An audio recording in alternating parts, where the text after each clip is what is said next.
Plein l'ado, c'est un rendez-vous détente présenté par Bernard Zanzouri pour rire, réfléchir et grandir tous ensemble.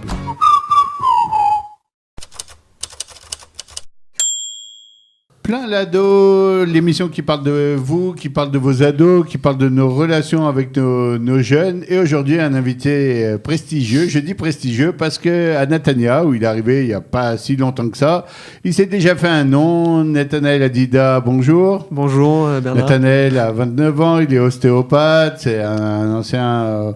Olé Khadash, qui était passé par Jérusalem, on va faire avec lui tout ça, qui arrive aujourd'hui à Netanya. Et avec ses mains, avec ses conseils, etc., il fait des miracles. Si vous êtes bossu, tordu, déséquilibré, ou simplement si, comme moi, votre problème de dos vient du ventre, il faut aller consulter un ostéopathe très souvent. On va revoir et surtout écouter les conseils qu'il a à nous donner. Exactement. Nathanaël, on va refaire avec toi un tout petit peu ton parcours pour essayer de comprendre comment t'es arrivé en Israël, d'où t'étais. Alors, tu viens d'où ? Alors, moi déjà, je viens de Arnouville. C'est à côté de Sarcelles. Arnouville-les-Gonesse. Exactement. Oui.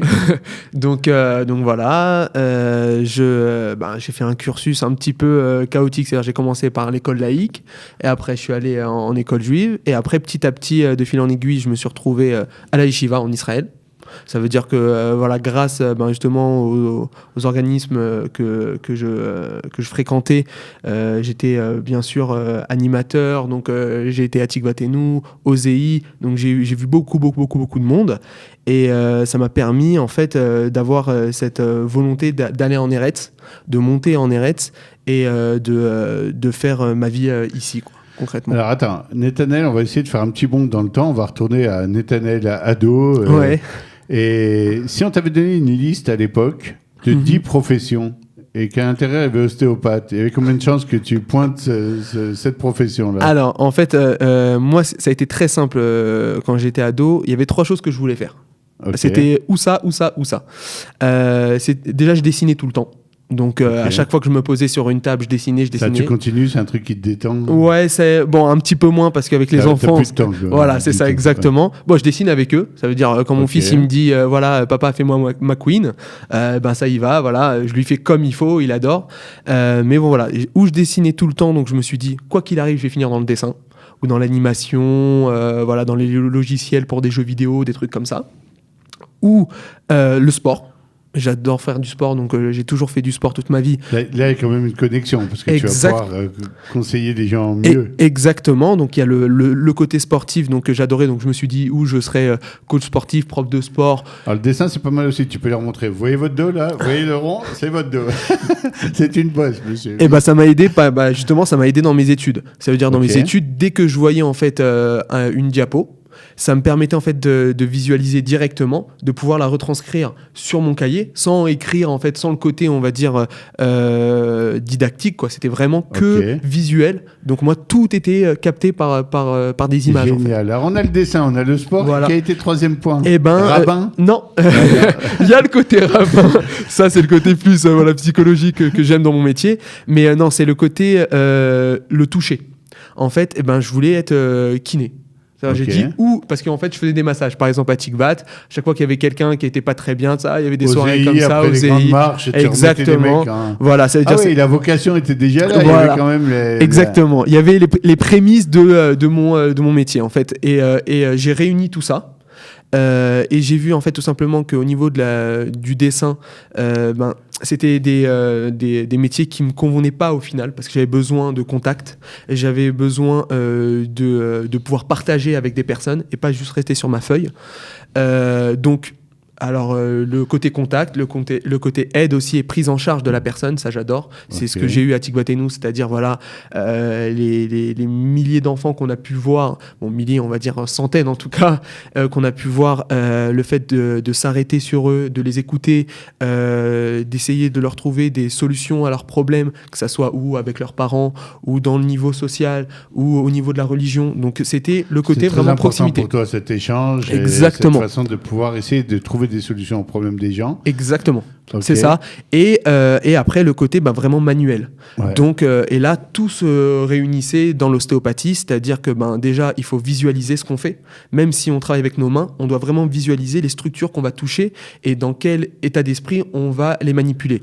Et à côté de ça, il y a un côté aussi un peu psychologique, d'essayer de comprendre le passif, le passé médical de la personne, mais aussi la personnalité, qu'est-ce qui peut engendrer aussi des troubles. Et donc ça, c'était hyper intéressant par rapport à la personnalité. On va y revenir tout de suite, mais je vais rester un tout petit peu avec Nathanaël, adolescent, et puis ensuite qui commence à penser à ces histoires, à Eretz Israël, à la Aliyah, etc. Comment tout ça, c'est-à-dire, j'ai l'impression, au niveau de ta profession, tu as mis un peu tous tes rêves dans une espèce de shaker, de blender, comme Exactement. ça. Tu as fait, hop, il sort ostéopathe, on va voir ton cursus après. Mais on a l'impression que derrière aussi, il y a un truc qui est beaucoup plus, même philosophique et psychologique. Tu avais besoin aussi de te trouver, comme si qu'en vrai, tu allais aussi t'occuper de toi-même en t'occupant des autres. Et c'était important Bien pour sûr. toi de te poser, de trouver même ta place. Exactement. De trouver cette place-là. Nathanaël, l'ado, c'est un mec qui cherche qui il est, qui cherche sa place aussi. En fait, j'ai toujours eu la chance d'être bien maintenu. Ça veut dire que même si j'ai eu vraiment une adolescence très très riche, j'ai eu la chance d'avoir des très très bonnes ambiances saines. Et dès que j'ai eu des petits écarts, j'ai eu la chance d'être bien encadré. C'est ça le principal aussi dans l'adolescence, c'est d'être en éveil autour de l'ado et d'essayer d'être à l'écoute. J'ai eu cette chance-là d'être pris en charge aussi par mes parents quand ils ont vu que je commençais un petit peu à dériver, vu que je venais de l'école laïque, c'est très très facile de tomber dans le moule, et donc ils m'ont changé d'école, j'ai rencontré des nouvelles personnes et j'ai rencontré le groupe qui est devenu ma famille, mes meilleurs amis, la bande de Tikvat qu'on connaît très bien, toi et moi, donc j'ai pu me maintenir dans ce groupe-là et me construire comme je le voulais en fait, pas en suivant la meute, mais en vraiment m'affirmant. C'est-à-dire que j'avais une personnalité qui voulait aider les autres.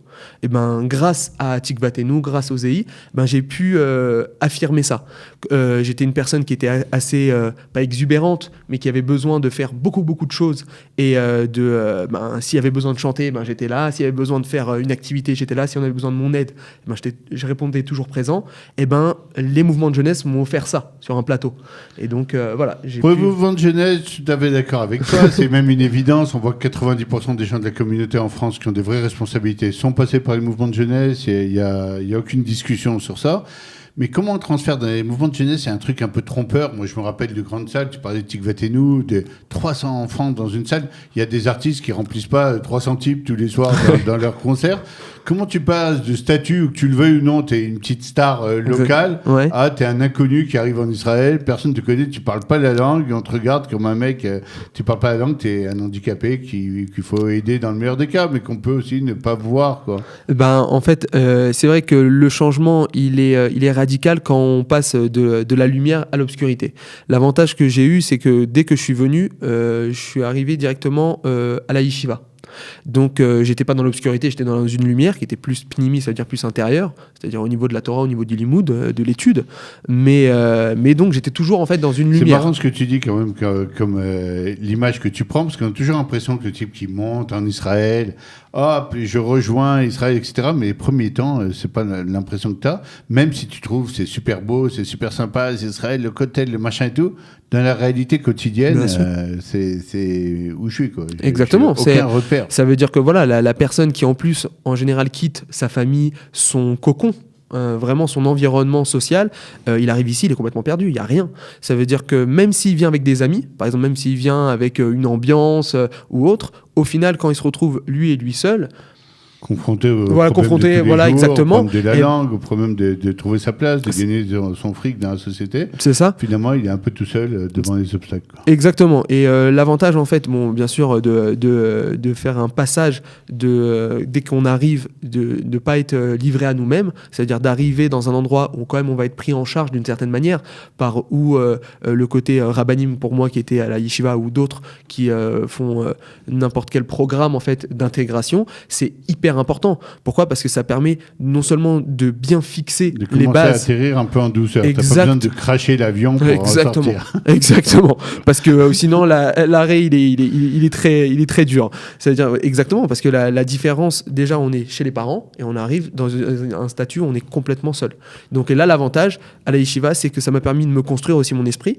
Ça veut dire ma personnalité aussi de la calmer un petit peu, de pas rester la personne un peu star comme ça qui a besoin aussi d'être ou regardée ou d'être admirée ou quoi, de vraiment confirmer qui je suis et d'en être entre guillemets fier, et c'est ce qu'il faut aussi, ça veut dire pour que ce soit l'ado, les enfants ou n'importe qui, d'affirmer sa personnalité sans l'écraser, sans l'étouffer. Ça veut dire de savoir dans quoi on est bon, qu'est-ce qu'on peut utiliser dans notre personnalité qui peut apporter aux autres et nous apporter, et l'utiliser à fond. Bon alors, tu vas pas aimer ma remarque, etc. Vas-y, parce que vas-y. t'es un type modeste. Moi, j'ai déjà eu des feedbacks de clients à toi, de gens qui t'ont eu, etc. Et on a vraiment l'impression que bon, le feedback, c'était très avec des gros superlatifs. Le magicien de Netanya, il m'a remis droit. Je suppose qu'il y a une part de 95% qui est tout à fait vraie. Il y a toujours une part spéculative aussi. Quand les gens commencent à être soulagés, ils se disent « Ah, le Messie, il est arrivé ». Mais derrière tout ça... comment justement on acquiert ce statut? On va remonter un peu, on va voir tes études, comment t'es arrivé, t'es à l'Yeshiva, là pour l'instant on est sur le curseur à l'Yeshiva avec nous. Ensuite je suppose que tu suis le cursus habituel israélien, je fais des petits boulots pour essayer de bouffer. Et puis, Ouais, bien sûr. Et puis en même C'est temps obligé. je vais me marier, et puis je vais faire un gosse, et puis le gosse il demande plus de fric, et bon t'es sous l'eau pendant un moment en essayant de voir comment tu sors la tête de ce truc-là. Mais on a l'impression, par rapport à tout ce que tu as dit, les rêves que tu avais, qu'à un moment donné, tu avances vers quelque chose qui va être l'ostéopathie, probablement. Comment tu arrives à ça, d'abord? À l'ostéopathie? Comment on arrive à ça? Alors, voilà. Alors, T'es à la yeshiva, C'est ça. Alors... le rave qui s'est commencé le dos non, pas du tout. Alors, la yeshiva, mais alors, rien à voir avec l'ostéopathie. Avec le dessin, oui. Ça veut dire, je dessinais mes rabbinim, bon, c'était un délire. Hein. Ça veut dire que je faisais des BD sur eux. Le rave qui se mangeait la barbe, c'était magnifique. Les rabbinim adoraient ça aussi. Donc j'ai failli faire même une petite BD donc, sur la yeshiva. Mais aucun rapport avec l'ostéopathie. Le sport, oui. Donc je faisais tout le temps du sport. Chaque moment de libre que j'avais, c'était le sport.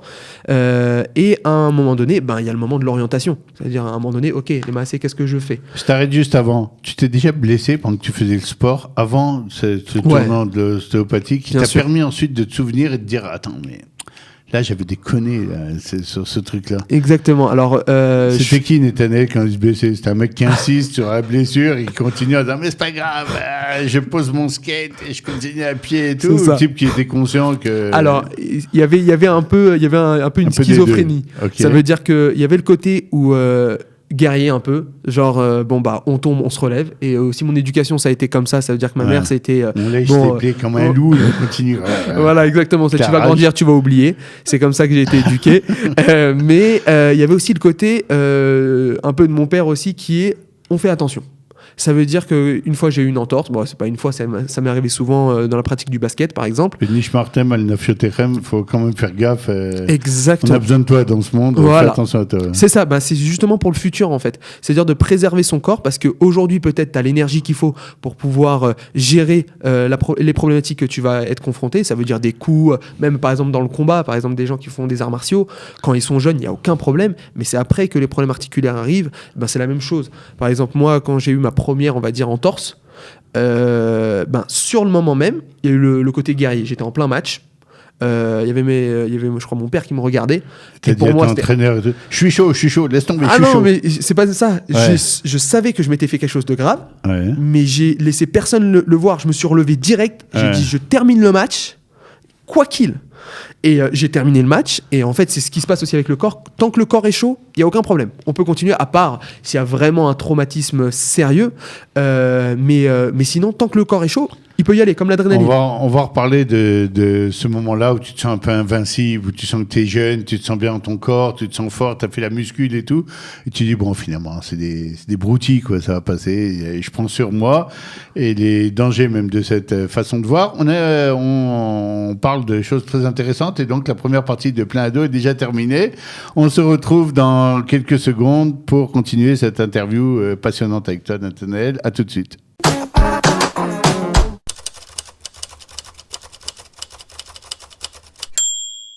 Toujours avec Netanel Adida, l'ostéopathe, le magicien de Natania. Ça te fait rire chaque fois que je dis ça. Mais moi, il vient de me remettre le dos là, pendant le petit interlude. Et vous voyez que je suis beaucoup plus... Bon, il y a un problème de poids devant. Alors, Netanel, on reprend. Donc, tu étais en train de nous parler de ce fameux moment.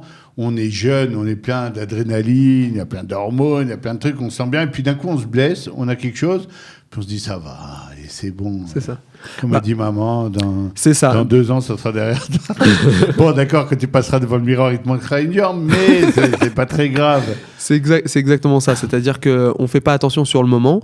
Et après, lors du prochain match, on sent qu'on est beaucoup plus affaibli, c'est-à-dire qu'on va pas pouvoir jouer autant de temps que d'habitude. Par exemple, moi, ça a été le cas, alors que j'ai eu une bonne prise en charge. Ça veut dire que la première entorse que j'ai eu la chance d'avoir la kiné, donc la rééducation, parce que c'est ça aussi qu'il faut savoir, la kinésithérapie, c'est pour rééduquer. Donc quand il y a eu justement des chocs, c'est justement là que ça intervient.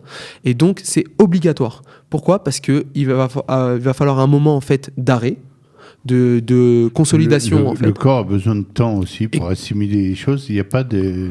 Exactement. C'est pas il n'y a pas de raccourci. C'est ça. Ça n'existe pas les raccourcis pour le corps. Au même titre qu'un ado, il va percevoir une information, il va l'analyser, il va la, entre guillemets, l'ingérer et faire avec ce qu'il va vouloir pratiquer dans la vie courante, quoi, l'analyser et tout ça, au même titre, le corps, il va subir cette analyse. C'est-à-dire que, par exemple, dans le cadre d'une entorse, l'entorse, à un moment donné, mal réadaptée, mal harmonisée, mal équilibrée, va générer des troubles au niveau articulaire, au niveau tendineux, ça veut dire sur l'articulation même, ce qui maintient en fait l'articulation. Et au final, si c'est pas rééduqué comme il faut, si c'est pas consolidé comme il faut et réharmonisé, au final, ça peut monter aux hanches, au dos. On va y revenir tout de suite. On va rejoindre Netanel qui est de fixer ses choix professionnel. Et comment t'es arrivé donc à ça ? Alors voilà. Alors j'ai eu la chance en fait comme on dit, faut toujours prier pour tomber sur les bonnes personnes. Okay. Parce que c'est ça le plus important au final, c'est tomber sur la personne qui va vous donner les bonnes informations et au final peut-être vous diriger dans un sens. Je cherchais tout bêtement, comme tout le monde quand je suis arrivé à la yeshiva. Donc t'étais dans la spirale petit boulot, machin. Exactement. Pas encore petit boulot, j'étais encore à la yeshiva. Encore yeshiva, voilà. Déjà t'as eu des premiers contacts pour ça. C'est ça, exactement. Okay. En fait, comment ça s'est passé ? On a tous en relation les personnes du CNEF, Sam Kadosh. C'est important, parce voilà. Que quand ils sont sur le cursus, il faut le dire. Exactement, okay. Voilà. Et donc, en fait, à l'époque, c'était le seul pôle qui pouvait informer en fait, les jeunes. Quand je dis à l'époque, c'était il y a 9 ans. Donc, il n'y avait pas encore énormément de choses qui pouvaient orienter les jeunes qui faisaient leur aliac, en fait. Et donc, je suis allé pour un ami à moi qui voulait rentrer dans le cursus armé ou Magen David Adom ou des choses comme ça. Je suis allé pour lui, mais même pas pour moi. Et après, au final, j'ai posé quelques questions. Que ça sert d'aider les gens. Exactement. Ouais. Et en fait, c'est pas qu'il m'a utilisé, ça veut dire que j'avais le lien de Sam Kadosh du CNEF, via toi, tout simplement, et Tikvatenu. Et au final, ça l'a aidé, mais moi, ça m'a donné des directions. Et je me suis dirigé, comme tout le monde au départ, dans les écoles basiques, c'est-à-dire le Mahon Lev, des choses comme ça, quoi. Et j'ai vu que c'était pas du tout fait pour moi. C'était pas ça du tout que je recherchais dans ma vie. Et de fil en aiguille, que j'allais en fait avec un ami visiter des écoles, des choses, il y en a un qui s'est renseigné sur une école et j'avais un copain en plus de l'Orte qui faisait une école d'ostéopathie. Ok. Je connaissais rien à l'ostéopathie, mais réellement rien, à part kiné que je t'avais dit tout à l'heure. Et je suis ce mec qui va pour se renseigner sur l'école, pour rentrer dans cette école-là. Et là, j'ai affaire à une personne incroyable, c'est la prof, qui est une Française, qui s'appelle Rivka Maoz, qui est incroyable, une éducatrice hors pair, tu l'adorais, mais vraiment, c'est un bonheur. On va organiser une petite rencontre juste après. Mais c'est incroyable, et qui a l'art de mettre sur un plateau, mais vraiment la science, le côté anatomique, la physiologie, c'est-à-dire tout ce que j'ai appris, en fait, au final, dans mon métier, d'une façon tellement simple que le premier novice il peut comprendre. des choses En hyper fait, la compliquées. grande difficulté en éducation, on le sait tous, c'est de vulgariser, de simplifier. Des choses qui sont compliquées, de les mettre à portée de la personne. Exactement. Et que la personne, à chaque fin de phrase, dit « Ah, c'est facile. Ah, ok. Ah, c'est simple. Ah, d'accord. C'est évident. » Alors qu'il n'y a rien d'évident à faire ça. Exactement. Et quand en fait j'ai vu de quoi elle parlait, j'ai trouvé ça tellement intéressant déjà dans un premier temps, et j'ai trouvé ça riche. J'ai trouvé ça aussi qui était complètement en complémentarité avec ma personnalité, c'est-à-dire le fait d'aider, le fait de faire, le fait de comprendre, le fait d'assimiler, et en fait le fait de visualiser aussi, et le fait manuellement d'avoir une action sur la personne, pas seulement psychique, mais aussi physique. Mais tu t'es inscrit dans des études, tu savais ce qu'il y avait dedans, de quoi on Alors, y parlait Alors, réellement, je te dis franchement, moi je suis du style à, quand j'ai une idée en tête, si je sais que c'est bon, c'est-à-dire le Kivun est bon, t'y vas. j'y vais. Par exemple, voilà, ma femme, je savais que c'était ça. Il n'y a pas besoin de se poser des questions pendant 4000 ans. Tu sais, tu as bien vérifié que le principal était là, que tout ce qu'il fallait pour créer un vrai couple était là. Ben, la même chose avec mon métier. C'est-à-dire que... Ouais, l'essentiel est là, on verra les détails. Exactement, ça veut dire, je m'en fous. Par exemple, je te dis franchement, je m'en foutais complètement de savoir combien j'allais gagner. Parce que je savais que si j'étais ça te bon... rattrape maintenant. Exactement. Ça aurait dû faire gaffe. Quoi. Ça veut dire qu'en fait, moi j'ai vu des personnes qui, quand ils sont allés pour se renseigner sur ce métier, la première question qui était, ok, mais l'oseille, Mais ça gagne. combien je vais gagner à la fin du mois? Et la première des choses que cette prof leur disait, écoute bien, ce métier, c'est une passion d'abord. Ça veut dire que tu ne peux pas être un bon ostéopathe si tu n'es pas passionné, si tu l'as pas dans les tripes, parce qu'au final, tu ne pourras pas comprendre réellement ce que la personne est là, parce qu'il faut avoir c'est un une discours empathie. qui a dû te plaire, parce que toi, mais j'ai adoré. ça sort des tripes. Ah toi, ouais, mais putain. vraiment. Et j'ai adoré, et c'est ça en fait qui m'a happé. C'est elle qui m'a happé. Et à un moment donné, elle nous a raconté une histoire, une petite anecdote qu'elle a vécue, et j'ai dit, ah ouais, c'est ça que je veux faire. C'est ça que je veux faire. Avec un bébé qu'elle a vu. Elle, pour le coup, ça a été vraiment un miracle, mais elle a dit, mais moi, je suis rien du tout. Moi, je suis pas du tout une faiseuse de miracles ou quoi que ce soit, un marabout ou quoi. Pas du tout. C'est-à-dire, il y a la biomécanique, c'est-à-dire comment le corps, il est fait. Et le corps, des fois, il s'adapte mal, tout simplement. Et nous, on est là pour l'aider. Et elle nous raconte cette histoire. J'étais assis en face d'elle. J'avais fait aucun cours. Hein. J'étais là pour me renseigner. J'ai dit, c'est ça. C'est bon. J'ai mis le point. Elle nous dit, bah voilà, il y a un bébé qui vient. Une femme qui vient me dire, voilà, écoutez, mon bébé n'entend pas d'une oreille. Maintenant, il n'a pas de problème neurologique, il n'y a pas de problème derrière, tout ça. L'autre oreille, ça va très bien, mais de cette oreille-là, il n'entend rien. Alors, elle lui dit, écoutez, je vais voir ce que je peux faire, mais je vous garantis rien. Parce que ça peut être délicat et c'est pas sûr que je puisse aider dans ce cadre-là. Elle fait tout ce qu'elle a à faire. Et vu que c'est une personne qui est droite, à un moment donné, au bout de 5 séances, 6 séances, elle dit aux parents, ils venaient de très très loin, parce que c'est vraiment une très très bonne ostéopathe, ils venaient de très très loin, et elle leur a dit, tout simplement, écoutez, pas dommage, mais chaval à la KSF, quoi, en fait, concrètement, ça veut dire... Ouais, c'est dommage pour l'investissement. Voilà, pour l'investissement, je pense pas que ça va dans le bon sens, au niveau en tout cas de Louis. Pas au niveau du reste, mais au niveau de Louis, je vois pas vraiment de truc. Et les parents, ils ont insisté. Et un jour, elle faisait une manipulation sur l'enfant. Le père, il ferme la porte. Et l'enfant se tourne sur le côté. Et donc, il voit que... de l'oreille qui entendait exactement. Comme si que... c'était du côté... Alors que d'habitude, aucune réaction. Aucun mouvement, aucune réaction. Et donc, à ce moment-là, elle voit que ça a marché. Et ce qui est marrant, ce qui est vraiment très drôle, c'est que 2 mois après, il y a une grand-mère qui tape à la porte. Elle fait « Excusez-moi, il paraît que vous avez ramené Louis à mon petit-fils ou à ma petite-fille.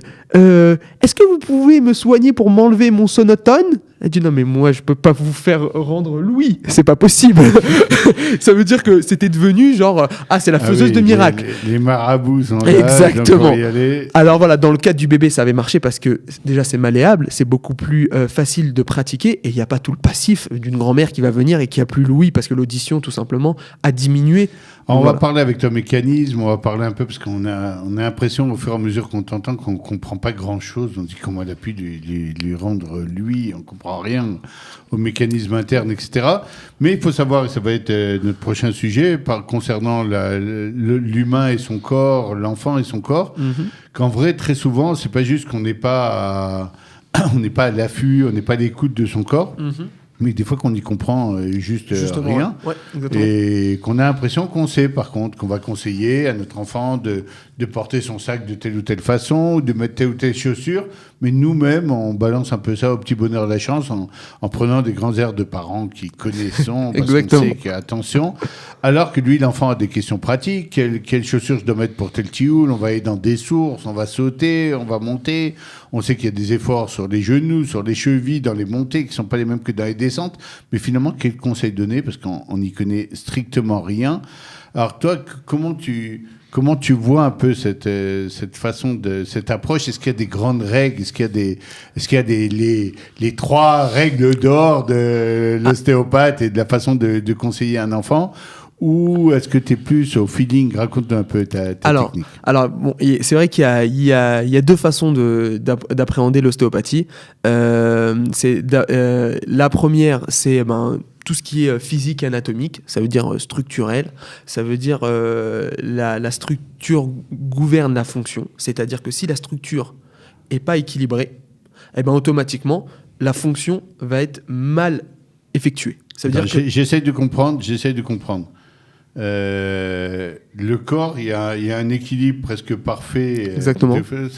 Je mets un sac d'un côté du corps qui est un peu lourd. Exactement. Ça va me poser un problème déjà, obligatoirement. Alors déjà, ça c'est ce qu'on appelle des contraintes. C'est-à-dire que le corps va emmagasiner certaines contraintes, que ça soit ou environnementales ou physiques. C'est-à-dire, je distingue bien les deux.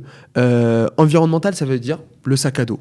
Ça veut dire le temps aussi. Ça veut dire le temps environnant. Le terrain, ça joue aussi. Le terrain, en montée, en descente. Exactement. Tout ce qui peut environner l'enfant. Environner, ouais, ça se dit. Je pense. On va le dire. On va l'accepter. L'Académie de Studio Calita. Tout ce qui va entourer en fait le corps. Et par contre, il y a aussi l'aspect anatomique. Ça veut dire, est-ce que au niveau anatomique, le corps est déjà sur une bonne structure. C'est-à-dire, est-ce qu'il n'y a pas des troubles déjà congénitaux qui existent déjà, des antécédents qu'on n'aurait pas suspecté, qu'on n'aurait pas mis en avant et qu'on n'aurait pas soigné. C'est-à-dire c'est pas évident de vérifier ça. Même pour toi, le gosse arrive. Alors c'est ça. C'est pour ça qu'il y a tout un diagnostic en fait qu'on fait. C'est-à-dire là, je vais un peu t'expliquer un peu comment ça marche en fait l'ostéopathie. C'est-à-dire tout simplement d'abord quand l'enfant y vient. Ouais. Il y a tout un diagnostic à faire avant même de mettre mes mains sur lui. On va en parler. Je vais t'arrêter un peu parce qu'on arrive déjà à la fin de la deuxième partie. Ça file. Mais on va faire une petite simulation presque ensemble dans la troisième partie. Je vais faire un peu le malade qui arrive avec un problème. Tu vas montrer comment tu procèdes. Nous allons percer les secrets du magicien de Netanya. À tout de suite.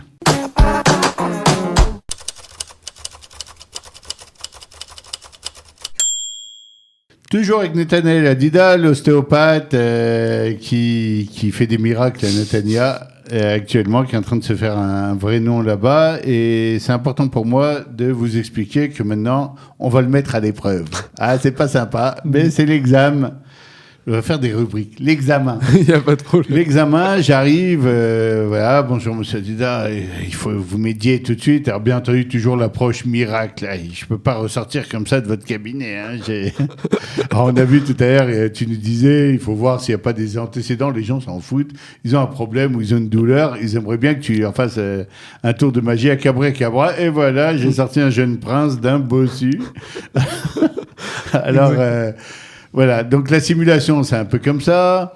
Voilà, je vous ai amené mon fils. À mon avis, parce que je suppose que les gens donnent déjà le diagnostic qu'ils ont fait, à mon avis, c'est son sac. J'avais dit à sa mère, il est beaucoup trop lourd. Et regardez maintenant comment il se tient. Il marche un peu comme ça. Bon, moi, j'ai dit, c'est pas grave, j'ai dit à sa mère. Mais elle voulait qu'on l'amène. Et il se plaint il est un peu douillé toujours. Il dit qu'il a mal ici, qu'il a mal là. Et aussi à l'épaule, mais là, il exagère. Bon, comment tu procèdes, toi ? Alors déjà, voilà, ce qui est important... Et comment tu te retiens de rire, voilà, c'est ça. En fait, ce qui est déjà important, c'est l'écoute.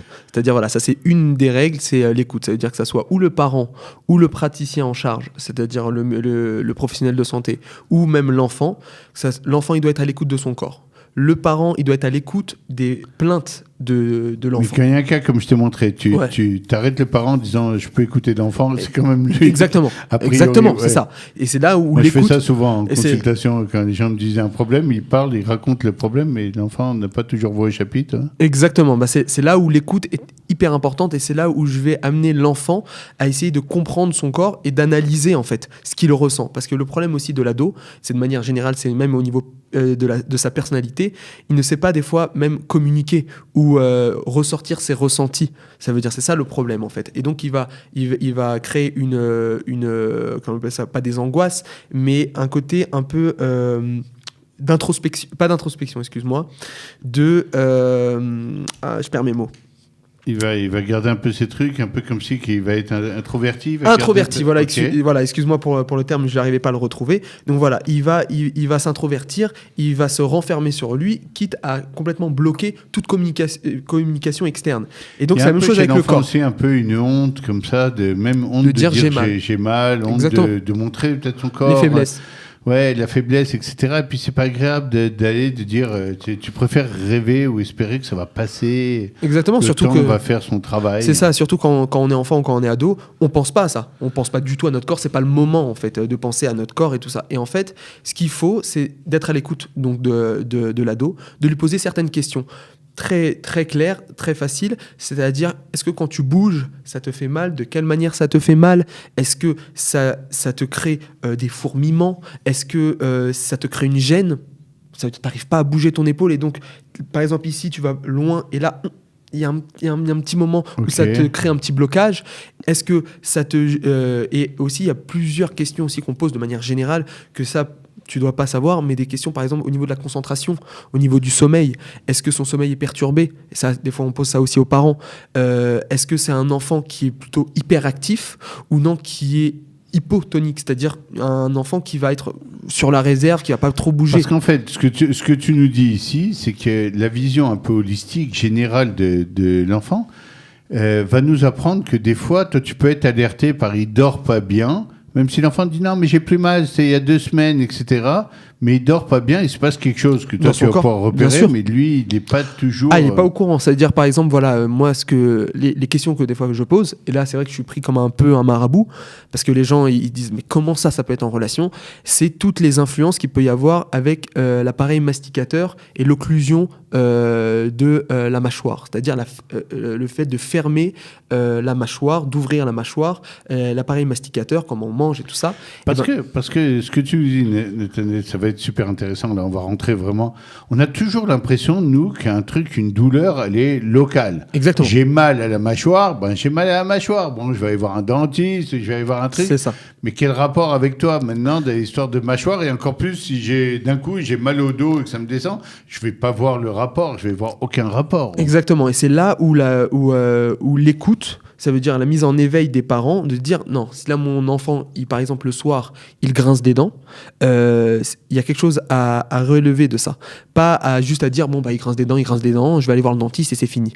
Non, s'il grince des dents, c'est peut-être que c'est quelqu'un qui est anxieux, qui est stressé la journée et qui le soir, parce qu'il n'exprime pas ses ressentis, va l'exprimer d'une manière où le stress va se relâcher par des compressions. Alors on doit être à Un l'écoute, exemple. on doit écouter, on doit faire attention, le moindre truc peut nous alerter. Voilà. Mais d'un autre côté, on a l'impression qu'il y a chez les parents des fois une tendance à minimiser pour X raisons, parce que si on commence on va passer pour des gens anxieux ou angoissés, c'est aussi beaucoup de frais qui C'est ça.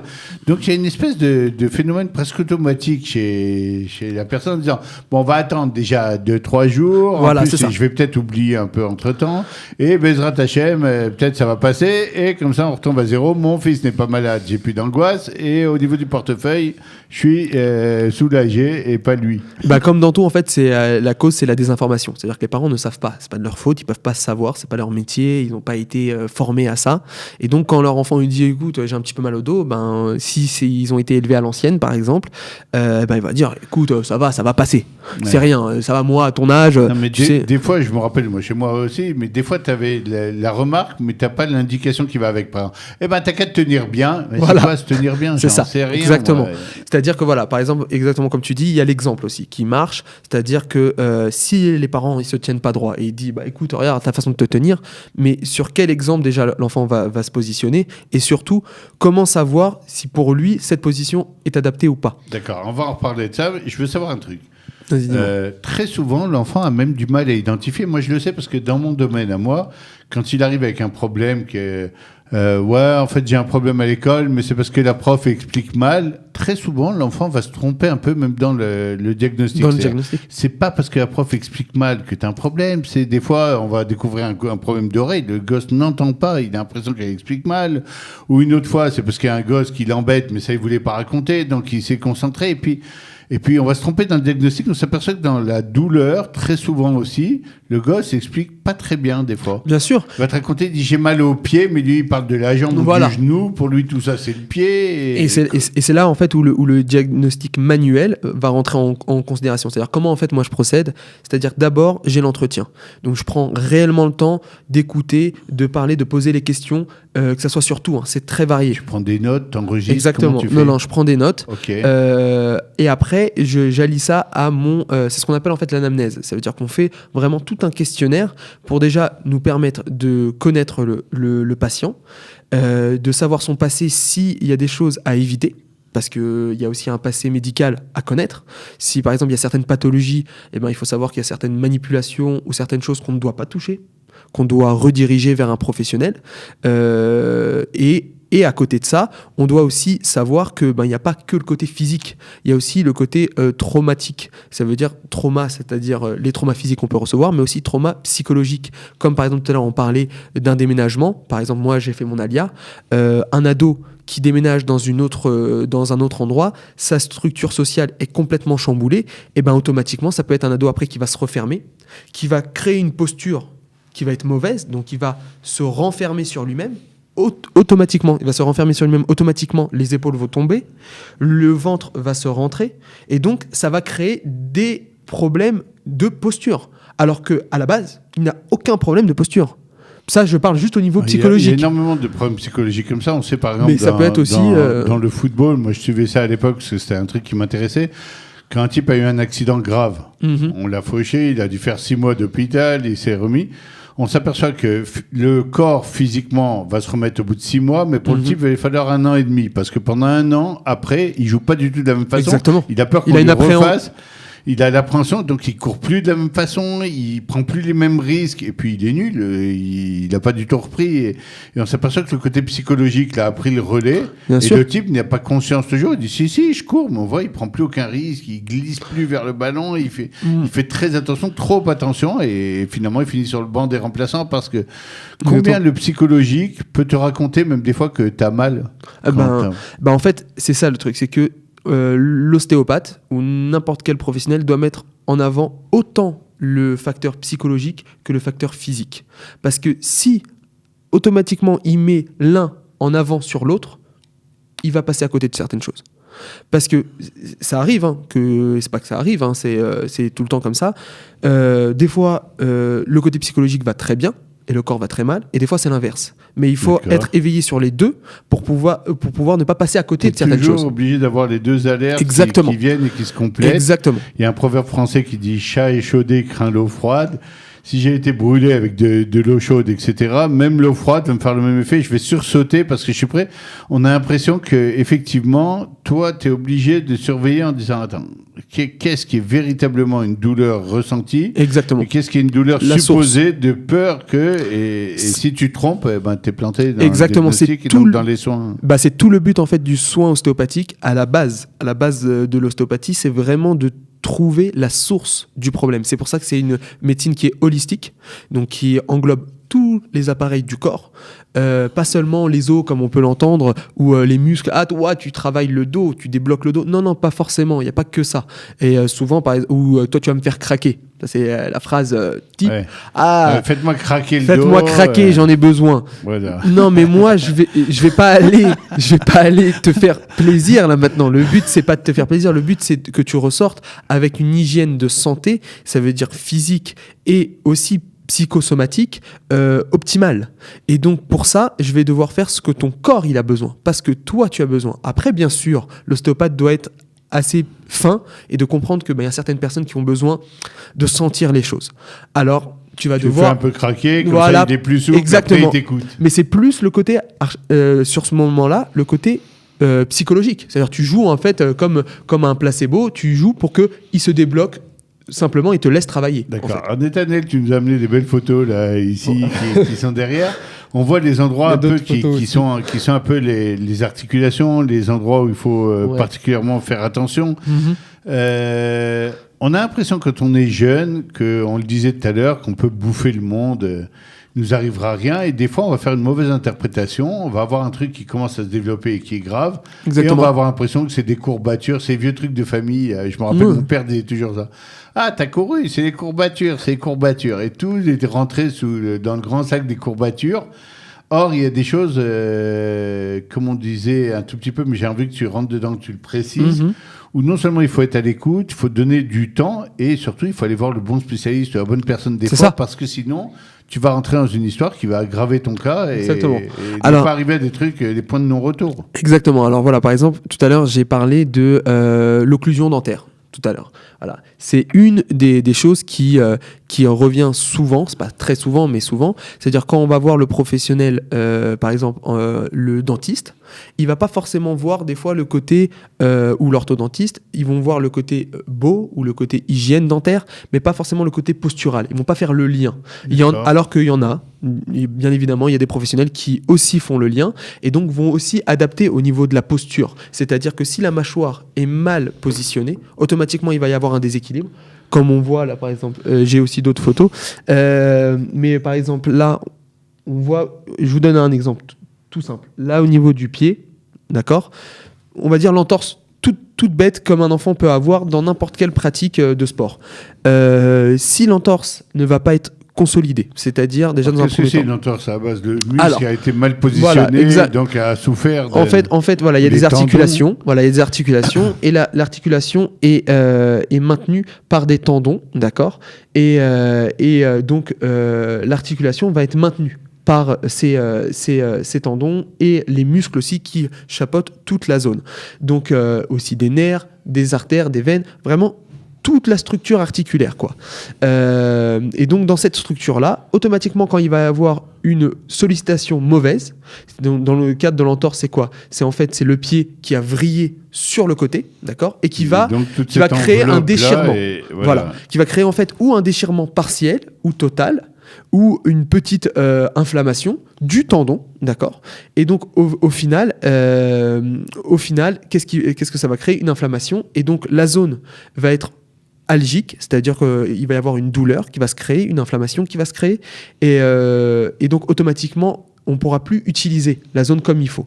Mais ça va créer aussi une perturbation sur toute la zone. Pourquoi ? Parce que les muscles qui se rattachent à cette zone-là, ils sont en lien aussi à d'autres articulations. Et donc, ça va créer une perturbation. Donc ça peut se passer, on va le voir tout de suite dans la quatrième partie de Plein à deux, parce que le temps file avec toi, et c'est très bon signe.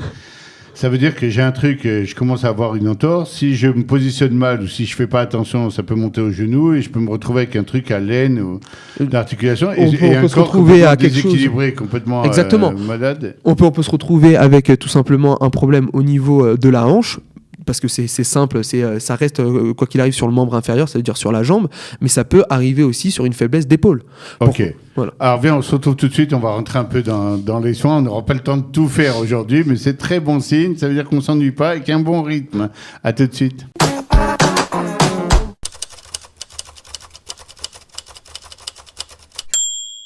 Alors, on va essayer de reprendre, mais il y a un truc que j'ai pas bien compris. Tout à l'heure, tu parlais de mâchoire, etc. Alors, viens, on essaie d'apprendre à l'envers. Est-ce que tu aurais un visuel qui me permet de comprendre comment je peux avoir mal à la mâchoire ou je peux avoir mal dans le bas du dos et en fait c'est parce que ma mâchoire est déplacée, c'est incompréhensible ce truc. Exactement. Donne-moi un exemple concret. En fait c'est très très simple. C'est ce que je dis à tous mes patients en fait.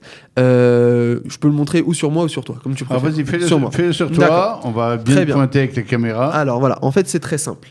Quand une personne vient me voir et me dit voilà, j'ai mal à l'épaule. Okay. En fait, il vient me voir, il me dit voilà, écoutez monsieur, j'ai mal ici, j'ai des tensions. Ici, j'arrive pas à bouger mon épaule et là au niveau de ma hanche, j'arrive pas à la reculer correctement. C'est-à-dire, j'arrive pas à faire mon mouvement comme je voudrais le faire, par exemple au foot ou au basket ou n'importe quoi. D'accord. Toi, tu vas dire un peu où est-ce que ça démarre. Voilà. Un peu comme les tremblements de terre qu'on avait en Israël. Où est le point, où est-ce que ça a démarré? Exactement. Ne me racontez pas qu'à Eilat, on l'a ressenti ou en Irak. Exactement. Où est-ce que ça a démarré Exactement. Et en fait, tout le travail de l'ostéopathe, ça va être de remonter à la source du problème. Et pourquoi de remonter à la source? C'est pour ça que des fois, l'ostéopathe va travailler sur des zones que le patient va dire mais j'ai pas mal ici. Pourquoi tu me craques pas le dos? Tu me travailles le ventre. C'est pas le ventre. J'adore le côté conseil du patient. Et donc, non, il faut me travailler le ventre plutôt. Exactement. C'est moi qui ai fait les études quand même. Oui. Et donc, en fait, via ce point-là, comme on peut le voir, il y a plein de fibres qui vont s'induire dans un sens. Et ce sens lésionnel va créer des douleurs. C'est les symptômes que le patient va ressentir. En mais fait, il va pas ressentir. Les douleurs principales, c'est pas le point. C'est pas le point. Exactement. Ouais. Et ce point-là, en fait, quand tu vas le travailler, quand tu vas pouvoir le définir, non seulement automatiquement ça va créer un relâchement général, mais après, bien sûr, il va falloir réadapter, réharmoniser les zones qui ont été lésées par ce point. Et c'est la même chose, par exemple, pourquoi je parlais tout à l'heure de la mâchoire? Parce que les gens ne font pas attention à ça. Il n'y a pas que ce problème-là, il y a aussi au niveau des hanches. Par exemple, des enfants qui ont un genou varum ou genou varum ou valgum, excuse-moi. C'est en fait... Des noms de chewing-gum, exactement. Ouais. C'est une inclinaison, c'est pas une inclinaison, en fait, c'est une malformation au niveau des jambes. Ça peut être ou congénitale ou due, en fait, à des contraintes physiques. Donc, congénitale... Brigitte Bardot avait les deux genoux qui se touchaient. Exactement. Et ben ça, c'est genou valgum. D'accord? Quand c'est en X. Ça veut dire qu'il y a ou un problème au niveau des hanches. Donc, ça veut dire les hanches vont trop rentrer à l'intérieur du bassin. Et donc, automatiquement, ça va créer un X. Ok, comme on le voit un peu sur la photo qu'on va mettre sur impression sur l'écran, d'accord? Exactement. Voilà. Et en fait, ça peut être dû à la hanche. Donc, ou ça peut être dû même des fois aussi au plat du pied. Si le plat du pied est complètement creusé, ça va aussi amener les genoux à se toucher, dû au plat du pied. Et ça peut être aussi congénital. Si je résumais un tout petit peu, comme tu nous le disais tout à l'heure, d'abord, il faut savoir un peu même l'héritage...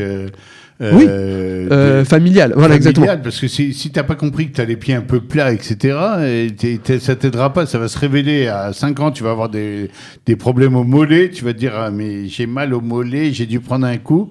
Non, tu n'es pas aperçu. En fait, tu as mal assez régulièrement, mais sauf qu'on ne s'est jamais occupé de ça. Exactement. Personne ne l'a même repéré obligatoirement, et puis c'est tout. C'était passé à l'as. C'est ça. Et en fait, voilà, tout le but, ça va être vraiment de mettre le point. C'est-à-dire, est-ce que c'est un problème physique? Donc, comme tu parlais tout à l'heure, le cartable, mal positionné. Par exemple, là, comment je me positionne sur la table.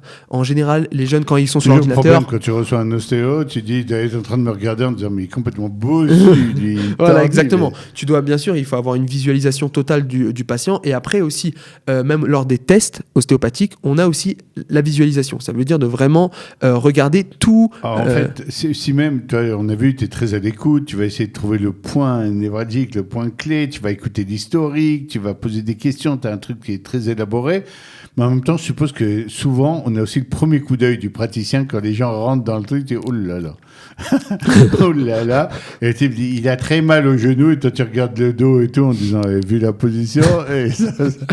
Exactement. Ça veut dire, faut pas chercher des miracles non plus. C'est ça, et ça, en fait, l'avantage, comment en fait on affûte notre vision, c'est par la biomécanique, ça veut dire la physiologie, c'est-à-dire comment le corps, normalement, il est conçu.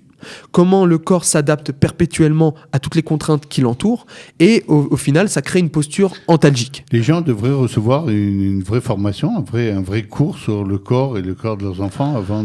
Quand tu veux être parent, ça devrait faire partie des formations pour parents qu'on ne reçoit jamais. C'est comme dans n'importe quoi. Ça veut dire si le parent il connaît certains troubles qu'il peut y avoir même médical de manière générale, c'est sûr ça l'aidera. Mais je pense que ça serait un peu compliqué quand même de faire vraiment une vraie formation, mais en tout cas d'avoir les grandes lignes. Oui, ça c'est sûr. De base, si Voilà. tu fait 1 heure, tu es plus malin. Exactement, si t'as exactement. jamais D'avoir rien fait. les grandes lignes. On l'a fait pour la prévention dentaire, ça a quand même C'est ça. aidé des gens à comprendre que si tu ne te brosses pas les dents. Exactement. Voilà, il y a une information, parce qu'on est vraiment dans une désinformation totale au niveau de la conscience du corps. Ça veut dire comment le corps il peut influencer sur même ma personnalité. Ça veut dire, voilà, tout à l'heure je remettais encore le point sur la personnalité, parce que c'est des choses qu'on pense pas. On se dit pas pourquoi mon enfant, il est irritable comme ça constamment. Ça veut dire, et pourquoi il est agressif? Bah c'est normal, il a mal au ventre, il a une épaule qui le gêne constamment, donc ça lui met en tension. Il n'a même pas avec qui parler, parce que des fois Exact, les parents ne parce sont que- pas en écoute. Non, même et donc, l'enfant, des fois, même ouais. ne comprend même pas, il le sait même pas, comme tu Ouais. l'as dit tout à l'heure. Quand moi, ça m'arrive quasiment tout le temps, hein, quand je mets le doigt sur certaines zones problématiques, ça veut dire douloureuses, le patient ne sait pas que là-bas il a une douleur. Parce que comme je t'ai dit, à partir du moment où tu arrives à cibler, lui il sent pas qu'ici ça va pas. Parce que regarde, par exemple, là ici, je peux tourner mon épaule comme je veux. Là ici, ça me crée pas un problème. Par contre, sur l'autre épaule, oui, ça me la tire. Tu comprends? Exact. Donc à ce niveau-là, quand tu vas travailler sur l'endroit, à la base, il sait pas, il a même pas conscience qu'il a une douleur. Mais quand tu appuies, il dit ah mais comment ça se fait que j'ai mal ici? Mais ça me fait vraiment, C'est très clair ce que tu dis, Nat. J'aimerais un tout petit peu que on consacre quelques minutes, parce que Oui. notre émission, elle file. C'est très intéressant. C'est très intéressant ce que tu racontes. On te réinvitera, hein. On viendra, on fera des soins directs pour les animateurs de Qualita qui sont tous un peu Avec bossus plaisir. avec le temps, à force de se tenir devant le micro. On sait qu'il y a des enfants qui ont des sacs très lourds à l'école. On sait qu'il y a des enfants dans la position de travail qui passent trop de Exactement. temps dans des mauvaises positions, etc. Moi, je parle un peu du rôle des parents par rapport à tout ça. Parce que des fois, les parents servent aussi d'exemple, voire de mauvais exemples, de par leur posture, de par leur façon de travailler.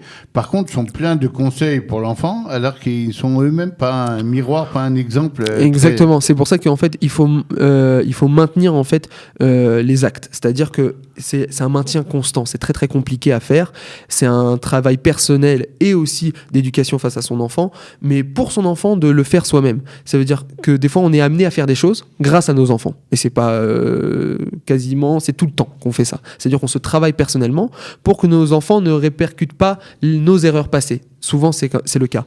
Et ben, en fait, là, ce qu'il faut faire, c'est non. Pour notre enfant, là maintenant, actuellement, moi, je dois changer ma posture pour qu'il voit quelqu'un qui se positionne bien, qui voit un père qui ne se plaint pas. Donc, ça veut dire que, par exemple, moi, j'ai des mères qui viennent me dire « Mais regardez, mon fils, il est complètement tordu et tout ça. » Et qui me dit « Voilà, c'est à cause de son père. Son père aussi est tordu. » Je lui dis « Bon, c'est possible qu'il y ait un lien. Le gosse n'a rien demandé à personne. » D'ailleurs, je ne voulais pas me marier avec lui. Voilà. Il était beau aussi. Voilà, les gars. exactement.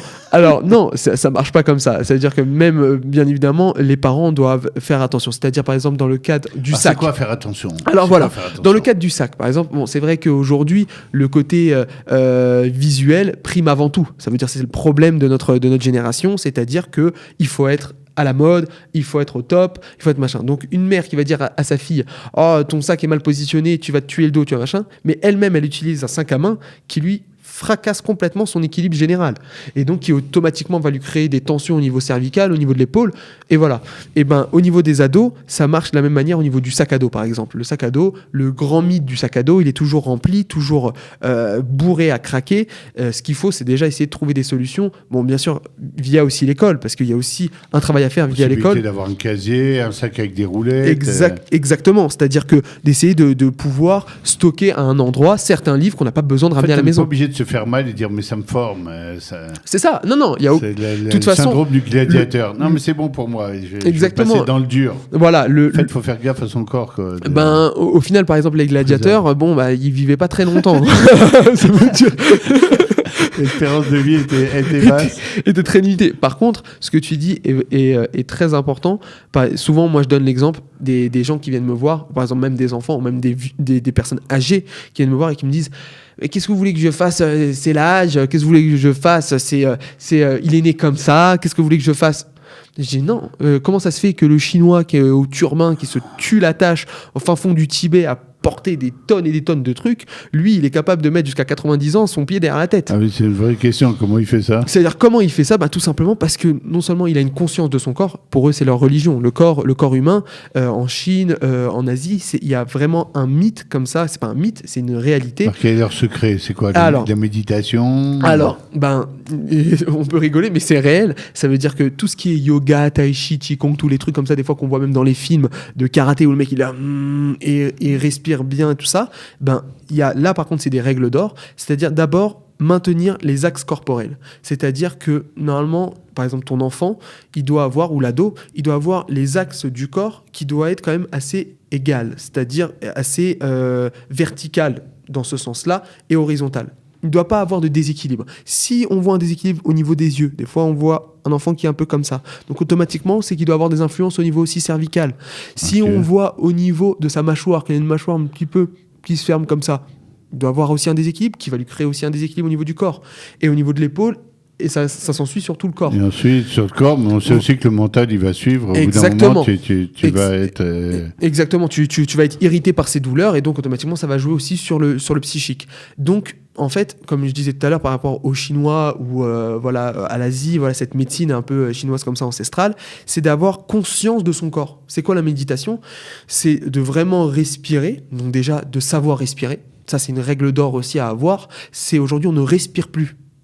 Et la manière comment on respire est toujours fausse. C'est-à-dire, on a les enfants, les ados, qui, pour montrer qu'ils sont forts, ils vont bomber le torse. Donc, ils vont rentrer leur ventre et ils vont respirer saccadé comme ça. Ça arrive très souvent. Très comme ça. Faut même apprendre à marcher comme ça. Exactement. En balançant un peu. Et même des fois, tu vas voir certains enfants qui vont se contracter constamment pour montrer que les muscles sont là. Ouais. Ça, je le vois. Oui, par exemple, quand tu touches le bras, ça veut dire dur. Sans même toucher. Ça veut dire qu'il est assis. Ouais. Il y a des filles qui vont passer, il va se contracter. Ouais. Alors c'est bon, c'est pas bien. C'est pas forcément bon parce que ça va lui amener une habitude. Bon, déjà d'avoir le regard constamment de l'autre. C'est-à-dire, il va jamais vivre pour lui, il va vivre toujours pour les autres. Donc c'est toujours compliqué à vivre ça personnellement. Mais même au final, il va toujours être en contraction. Et le corps, il n'est pas fait pour être toujours contracté. On doit utiliser notre main pour faire quelque chose, mais pas se contracter constamment. Par exemple, moi, j'ai des patients, pour me montrer leur force, des fois, je leur dis, contractez votre jambe, parce que j'ai besoin de faire une manipulation, ils vont contracter à fond. Ils n'ont pas besoin de faire ça. Mais c'est juste pour montrer. L'ado, c'est la même chose. Ça veut dire que des fois, il va prendre des positions, comme les filles, par exemple, mettent toujours des talons plus hauts, mettent toujours des choses plus hautes, ça leur flingue les articulations, mais totalement. Mais la conscience du corps n'est pas là. Pourquoi ? Parce que le principal, c'est la beauté physique, le regard des autres. Et puis on n'est pas toujours conscient complètement que c'est très grave. On dit, je vais avoir un peu mal, je vais marcher doucement, je risque de casser mon talon, c'est le truc qui leur fait beaucoup plus peur que de se flinguer le genou, etc.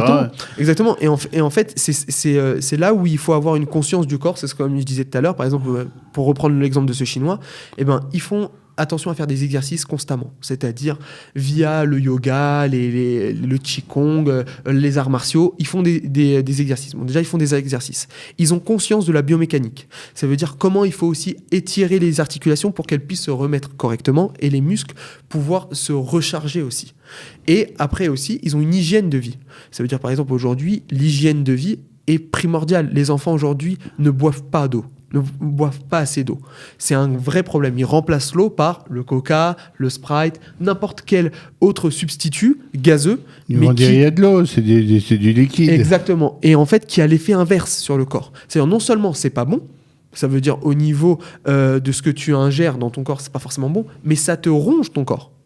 C'est-à-dire que ça va te créer des problèmes d'articulation au final. Parce que le manque d'eau va te créer des problèmes au niveau des articulations, le cartilage va pas toujours combien, ça va, j'ai bu, des fois les gosses ils ont pris un demi-litre d'eau pendant l'été. C'est bon, j'ai bu toute la bouteille, qu'est-ce que tu veux ? Non, voilà, il faut...